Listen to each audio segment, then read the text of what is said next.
In this video, I'm going to talk to you about why your chances of promotion in 2025 are a lot slimmer than they used to be. So, hot off the press, the Metropolitan Police have changed the pass mark for their PC to Sergeant promotion process, not by a few numbers, by a massive amount of numbers.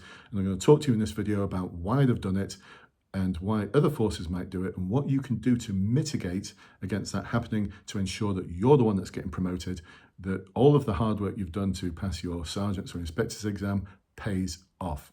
So for those of you who haven't watched one of these videos before, my name is Brendan from Bluelight, and over the past 31 years now, I used to say 30, but I've got to get used to 31. Over the past 31 years now, I've been coaching and supporting people for the police recruitment process, for specialist interviews, for the recruitment process. Now I've got an amazing team around me of coaches. Combined, we've got over 200 years of management and coaching experience within the police sector.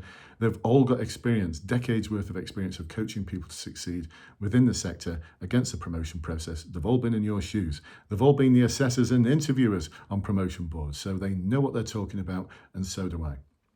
And if you want to find out a little bit more about how you can join our service, the Academy program, the Promotion Academy, which actually guarantees the result for you, then check the links below. And I'll tell you a bit more about that in a moment. But first, back to why it's going to get much, much harder for you to get promoted. So what have the Metropolitan Police just done? And why should you care if you're not in the Metropolitan Police? Well, you know what they say, don't you? When the Metropolitan Police sneezes, everyone else gets a cold. When the Metropolitan Police has got the flu, everyone else gets the flu. It's just the way things are. They kind of the lead. When the SH1T hits the fan in the Met, it hits everyone else. So what have they just done? Well, they've got budget cuts as a result of the funding settlement. So one of the things they've decided is they need to cut back on the number of promotions because, of course, when they promote everyone, it gets more expensive. And if they're going to recruit less officers, then you don't need as many people in the sergeant position.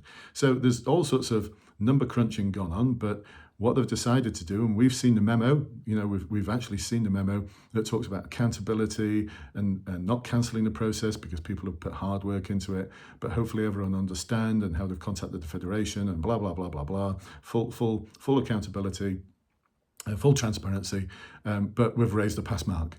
And so the pass mark to get through the Sergeant's Board last year was 26 out of 50. So you've got a management exercise to do, scenario-based set of exercises to do, which are half the marks. So that's 25 marks. So being assessed against 5 competencies and on a scale of 1 to 5 for each one of those. So that makes up a total of 25 marks that you could get.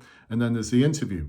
So an interview where you'd be asked questions about why you, why now, tell me about a time when, how would you deal in the future with, scenario-based questions, all of the common questions. And again, being assessed against 5 competencies and values, a maximum of 5 for each one of them. So if we look at that, we've got a total of 10 blocks of marks with a total of 5 in each one of those blocks, which makes 50. And so 26 out of 50, well, that was just like getting just over half the marks available. What have they done? Well, they've raised it. And they've not just raised it by a few margin points, they've raised it from 26 out of 50 to 40. Yes, 40 out of 50, which means that you need to get on average 4s for every area being assessed in the scenario-based exercise, the management exercise, and in the interviews. And that's tough. That is really, really hard. So why do we think this is an issue for you, and why should you care if you're in another force? Well, the same sort of thing is going to happen. Some forces are going to have to reduce the numbers a little bit, or reduce the numbers, not just of new recruits, or might also want to reduce the number of substantive roles. So what we believe is going to happen is we're going to see more and more people in acting or temporary roles. Because why? Because they don't cost as much. They don't cost as much because they always revert you. You can always revert you after 1 or 2 years and then bring someone else in. You see the logic there in terms of the cost savings. You may be thinking, oh, it's not much money, but where we are at the moment in the police service is every little minor semi-percentage point counts. So everything they can do to shave off costs, they will do. And that's what the Met have been doing. And that's what other forces are going to do, we believe, as well. I mean, it's already the case in some forces. We know for a fact in some of the small county forces, there's a lot of people going for the promotion process and only a few succeed. The difference being, though, is they get told that they've passed, but on this occasion, the pass mark wasn't high enough to get through to the next stage. Whereas in the Met, what they've done is they've just raised the pass mark. So everyone who got 39 out of 40, which ordinarily would be an outstanding pass, has been sent an email to say you've failed.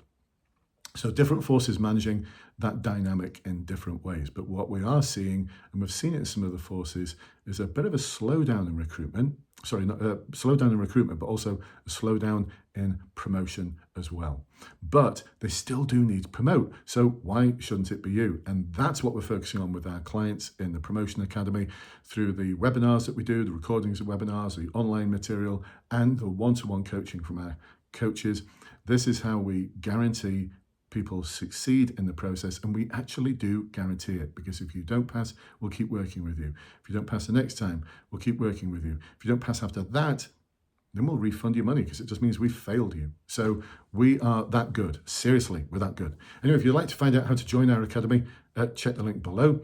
There's a form to complete. Once you've completed that form, be able to book a call in with us, with one of our coaches. It takes about 45 minutes to an hour long, where we'll look at where you are now, where do you want to be, and what the things holding you back from promotion. And if we feel as though you're a good fit for the academy, and if you feel importantly as well that we're a good fit for you, then we can talk about you accessing the academy and getting all of that, all of those resources, both online and in person and in small group practice webinars, and all the peer work you can do as well to actually secure that pass, but secure that pass with a really high mark. If it's not for you, then you'll get value and clarity out of the call. There's absolutely zero commitment. So hopefully we can see you on one of those calls in the future, and hopefully you'll be joining the academy. And I'll see you on one of the weekly webinars that I host for our academy members. And I'll catch up with you soon. Hopefully this has been useful. Stay safe out there, and I'll speak to you soon. Bye-bye for now.